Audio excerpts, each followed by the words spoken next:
Xudo xohlasa yana bitta ishimiz tushib olmadi. Uzunligi 680 bo'ldi.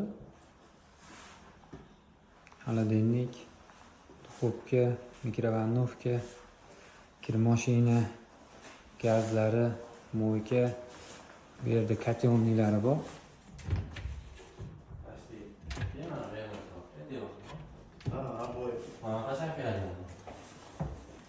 Mo'yka, tepada sushukalari ham o'rnatib berildi. Akril materialdan bo'ldi, 100% eshiklari akril materialdan. Zakazlar bo'lsa aloqaga chiqarasizlar, xudo xohlasa chiroyli olib o'rnatib beramiz. Ishga o'zinglar baho beringlar.